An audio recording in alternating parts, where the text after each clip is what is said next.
welcome to another great edition of Enterprise Friday, reaching you from Enterprise Television. I am Henry Igwebike. We'll be starting off today with our newspaper headlines as usual, and right after that, in a jiffy, will be our main conversation for today.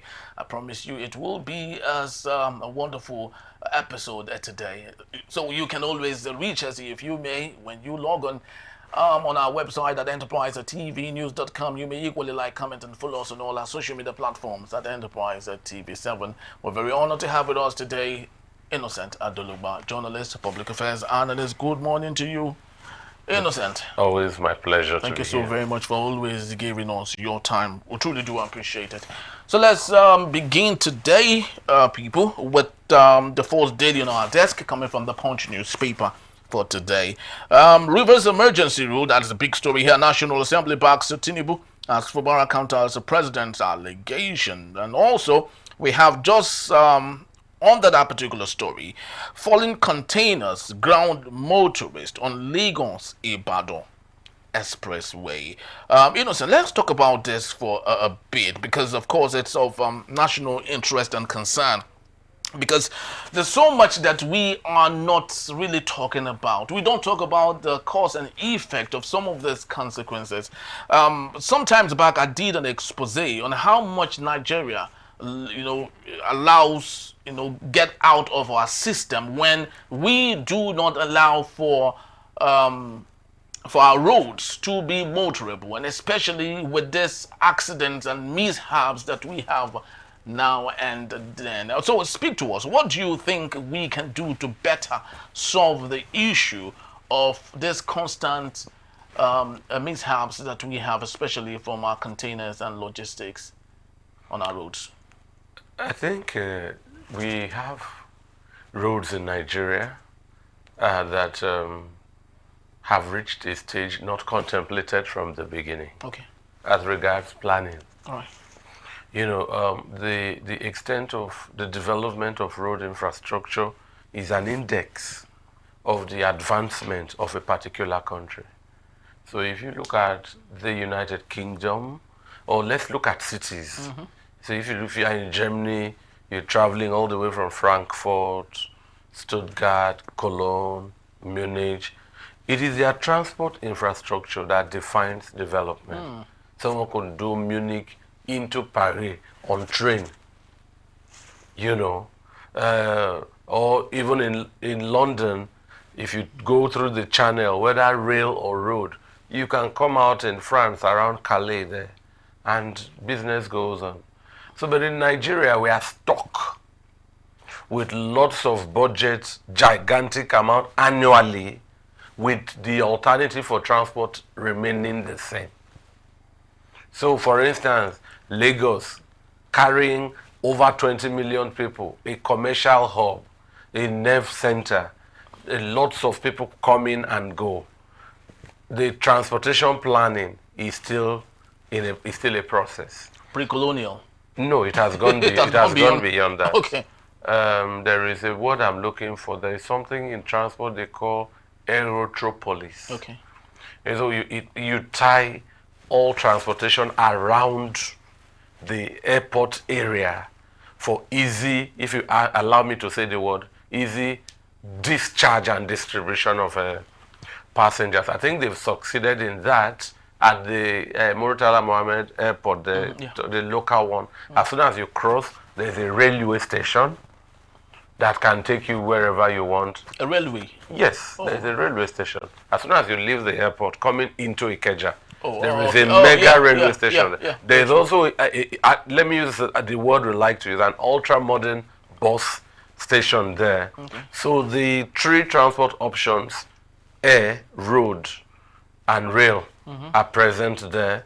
But I'm sure in the future, you can still take a boat from around Lagos Airport to go wherever you are with the right development planning, because the water from Okeafa finds its way, meanders, and begins around that gap between the local and international airport, if properly developed, all through Ajao Estate, and then it goes out around, I don't know if I should call it the Three Cowrie Creek, Okay. that way. But what I'm the kernel of my comment is haulage, bulk transportation, trucking, and all of that for now has only one option in Nigeria, which is road. Okay. And stuff not meant to be on the road with sedans, salon cars are there. They have no alternative. In fact, one of the things Lagos has achieved is to route trucks away from the Third Mainland Bridge in the wake of much of these repairs, possibly to keep the columns, or what we call Steady, pillars, yeah. steady and keep vibrations in control. Minimal, yeah. But if you look at the Lagos-Ibadan Expressway, it's in the US they call it the freeway, Yeah. and so it's a freeway. And as soon as you leave Ikeja, Magodo, that mobile, Yeah. you are sloping down towards Otedola. So whether you are on speed or not, it's a leeway descending, you know. So was it that the designing of that particular place, especially that Otedola Bridge, is been the hub of lots of black spots, you know, for mishaps and all? Is it that the initial design of that place, they didn't make provision for something like this in the future, or is it that there've been so much haulage, like you rightly said, and motorists on that particular lane that the road itself can't carry? If you look at that road, there's nothing wrong with it. It's not riddled with pothole. The bend is not too sharp. The descent is not too steep, but of course long.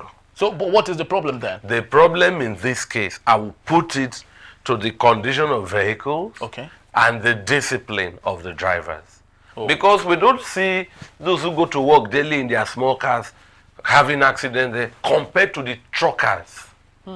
Compared to, yes, if you call engineers, which I am not, Yeah. you could hear possibly better explanations or alternatives. For instance, there is what the Italians call aqueduct. Okay.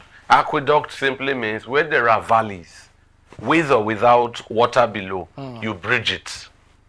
So if you look at my finger now, the bridge is level. Yeah. The one at Otedola comes down and goes. Maybe, but of course, it's going to cost money. Maybe, if I have anything to say, from, I dare say, short of talking about advert, Yeah. from that board, welcome to Lagos, and then the pedestrian bridge along that axis, after the, yes, along that axis where the welcome to Lagos is an electronic board showing time and all. Maybe the bridge can start there. Okay. So there will be no descent, but it will now end up being a very, very tall bridge that may be thrice the length of the bridge we now have. And then it will come up at the level just around the Lagos Chamber of Commerce and Industry building. Yeah. So that elevation, and that's a great height. That's a great height. It may be roughly 8 to almost 10-story building at its depth. Well, I am thinking that particular place could be a gully, you know, back in the day. So their ability to manage it to that level, as at the time, would have been something worth congratulating, you know. But they didn't see this becoming a source of trouble. No, the road, like I said, Yes. perhaps, of course, it's a source of worry. The Lagos State Ministry of Transport will be tired of always going there to, reroute, direct from all of this. But if there is a campaign, possibly visits and collaboration with some of these trucking people, if I drive on that road, you know, a lot of time I enjoy coming to turn and go under. Okay. So you go into the town this way, rather than get to Berger before navigating through. It's the discipline when approaching that place. Some of our truckers, truth be told, that's why I say discipline. That road now is faultless. Well, if you even talk about that, I would love to do some comparison now. Comparing that particular road, Otedola, with that same road. We have similar structure like that in Maryland, right? Where you have to, you know, come down and navigate and now route yourself towards Ikeja if you want to pass through that route. But we don't see some of these things happening in that spot. Okay, like the Ojota Bridge is a perfect example of what I'm talking about. Maryland, Yeah, Ojota. exactly. Yes. It does not descend. Okay. The bridge builders have managed the height to almost come level with the road. In the case of the Otedola one, it dips down. So either the truckers have come with a speed not befitting the descent and their vehicular size and length, or cannot climb with the corresponding speed with which they came down. And then I think it's also tempting. It's like when I started learning to ride a bicycle, the bicycle had no chain. Okay. So when I'm coming downhill, you just have to. Of course, it was in the quarters. When I'm coming downhill, I'll use my leg to pedal and race. So the speed of the descent can carry me on the other slope. Yeah. So possibly some of these truckers like to speed down, hoping that the momentum would lift them and reduce the pressure to climb from the other end. But all said and done, I don't know if it would be wise or smart to put speed breakers on such an expressway. I think it's down to campaign, and sorry, it's also down to truckers having the awareness that you can't just drive like you are driving a speed car of a V6 engine, so to speak. And then again, some of them, when their trucks are empty, they think they can now speed more than before. Maybe there should be a truck awareness. And then lastly, I think, if you ask me, there should be a rail leaving Lagos. The alternative for rail transport is also a permanent solution. A rail coach can pull up to 30 batches, 30 badges of what each truck carries. Sometimes you see a truck loaded with either gas or fuel, burning fuel, and now we have Dangote in Lagos, burning fuel from Lagos to Makurdi, burning fuel to Ilorin, burning fuel to Kaduna. The fuel it has burned, the combustible one from its exhaust, I wonder if it's not getting to a large equivalent chunk in percentage to the one it is transporting. So maybe we should start thinking of a real alternative, living towards Shagamu, towards Ore, towards Ibadan, towards Benin, and maybe it takes it somewhere closer to where road takes off from there. Very true. So while we believe that will be done in the future, we just hope that stakeholders who will make the laws, who most of them own the logistic companies, will permit for rails, if that is possible, ever possible, in our country, Nigeria. But quickly, let's get to Vanguard newspaper. Rivers crisis, anger as NAS approves emergency rule with voice vote. Innocent Adolowa, in 2025. I remember, back in the days when we attended Who Wants to Be a Millionaire, audience, that is, we were meant to hold that little switch, that little thing, So when they ask a question, when Frank Idoho, ask questions, and we in the audience get to, select whatever question we desire, it's just a punch away. And they can say, okay, you number seat number 557 or whatever it is, this is your answer. And right here we have Nigeria, a country with so much money, and yet we cannot adopt such technology. The argument is that in the Saraki time it had been used. Okay. I also remember the other Senate president, what was his name? Ken Nnamani, was a big advocate of you see, this is okay. Let me put it this way: we saw the senator from Abia, who Labour Party, asking for a proper count, a quorum, to authenticate their quorum size before embarking. Those would have been digitally determined. You will know the number of people who voted for left or for right, or simply put, yes or nay, and the number that abstained. And you take your cumulative. As I'm talking now, my constituency representative in both the House of Reps and the Senate have duped me because of the Senate system. I cannot tell you this is where my senator or rep in the House of Rep voted. So, and it's a grave matter. A state of emergency over an elected governor and, with the removal of an elected governor and elected assemblymen. We are looking for validation, we are looking for ratification following the president's declaration.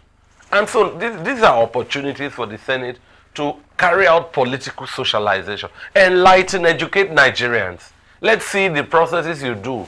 That's why I'm really in love with the English Parliament or the American. Their sittings are beamed live.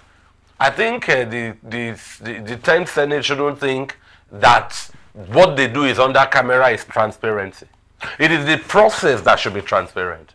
So when you say I, and I is louder, we know I is louder than nay. Yeah. But I have a rep from my state, you have a rep from your state. Where did my rep fall in? I would like to know.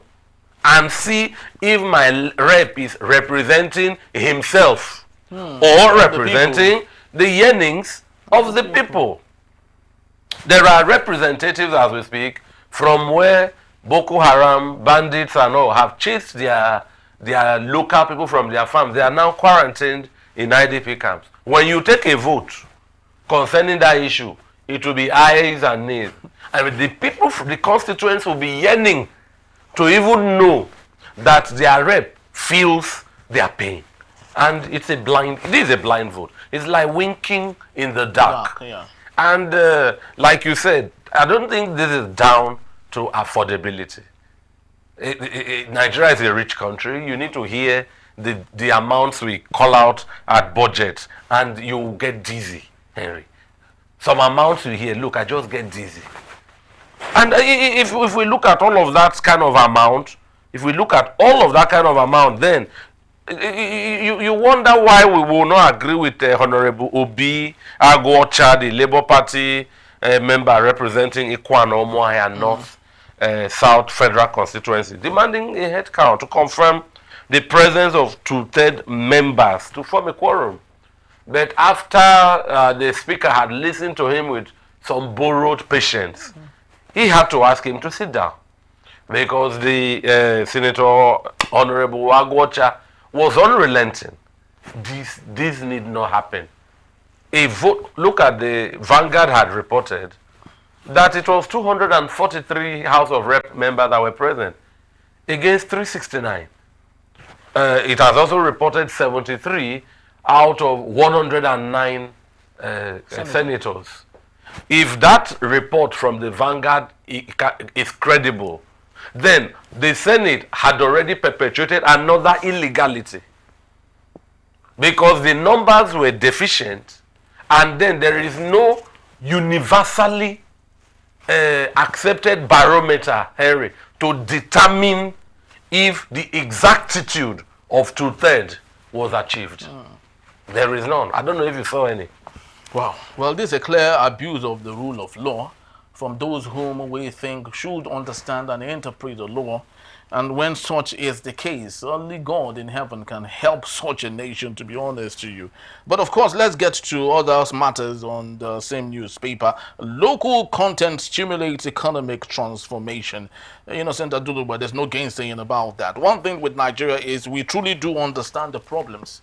But when it gets to finding solutions to the problem, that's where the problem becomes a problem. As regards local content stimulating economic transformation, of course, there's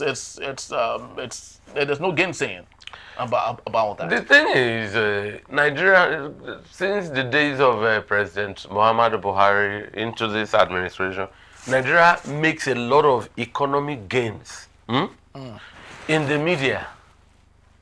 We make a lot of progress in the media that does not translate to realities on the tangible pragmatics. What is local content? You and I are not naked. None of what we are wearing is produced here. If Nigeria has a population of over 200 million, clothing, textile, should be the oil. Because, I mean, give or take, we don't walk about naked. If you get my point. So the local content I'm looking for is that somebody harvested tomato, pepper, oranges, mangoes, took them to the market, couldn't sell them, and you took them for agro processing. That's local content. Local content does not come down to what we could generate online, skits and Nollywood content and so one or two. No, or someone did one thing or the other. It should affect a large chunk of our society. Look at the population. Children will wear a diaper. Is there a made in Nigeria diaper? Babies, as we speak, babies are being born. You just go to the maternity ward. People, couples, family are still daring the economy, giving birth to babies. You know. So that whatever they use are imported, and that is unfairly pitching our naira with forex, because anything that has to do with import, the primacy of the dollar as a uni global currency is waiting for you. So if someone does something as little as Zobo, that's local content, but at what scale? Very, very true. Because we are still very subsistent about some of the things that we do. We used to during the days of Goodluck Ebele Jonathan, we had the U-Win program that was very popular for micro, small, and medium-sized establishments in Nigeria. But we still do not see some of those things now. Now, even for the government to maybe in one way or another better the infrastructure that would help make the little people or the few amongst them who are still determined to produce is still not there. And while one would wonder if the government is not deliberately making things difficult so there can be more money for the customs. Henry, the government, take it from me, the government is the agent of development and underdevelopment. It's about where they want to go and what they want to do. So if the government gets its policies and priorities right, we will talk less. Very true. We will talk less. There are states like Niger, Plateau, Benue, Oyo. Food baskets. These states I'm calling the Nasarawa. What the turnout can feed the rest of the country can go to sleep. But if you go to those states, farmers are going to farm with hoes and cutlasses in 2025. Where is the place for mechanization? Where? If you go through Ogun State, where they call Lafenwa, and go into Oyo through Igboora, Lalate, Ado-Awayi, and you go in Takpa, Igongo, Igono, you get to the junction around Fiditi for Isheyin or Okeho, you would have passed vast farmlands, lush hills, well watered by streams and rain. This is Oyo.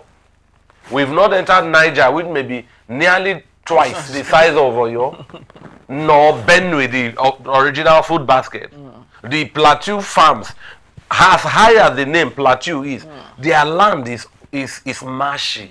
You see, they grow apple, Irish potatoes, vegetables, and then they've been chased from their farms by all whatnot and cannot return. So the local content is the solution to food insecurity. Because those are also, if you can can tomato, you can can mango, you can can onion, you can can pepper. Not in Nigeria we have season now. As soon as the harvest period is over, tomato in one big basket will be 1,000. And when the harvest is here, when the harvest is gone, 3 tomatoes now become 1,000. When you ask, there are no processing to that. So local is also in the clothes we wear. Yeah. I remember some governors in the southeast always wearing made in Aba shoes. But where are the enablements? What is the cost of electricity with regards to energy? So I don't know. We say, as I've told you, the government makes a lot of progress in the media spaces, more than out there where we have the social reality. So very unfortunate, if you ask me, Innocent, how that in 2025 with Nigeria increasing in population and with all the wonderful great, intelligent people we have, we still find it very difficult to meet our basic, very basic necessities. It's so very unfortunate. And we do not know how this will turn out in the nearest future. And our politicians are busy politicking and asking themselves questions that only themselves can answer. But of course, that is the situation we found ourselves. I do not know if we still have enough time, but I think we should have to leave it for now. And when we return, Professor Benjamin Okaba, President of National Congress (RNC), says Bola Tinubu has rekindled the need for self-determination after declaring a state of emergency in Rivers. Innocent will be right here to take us on that one.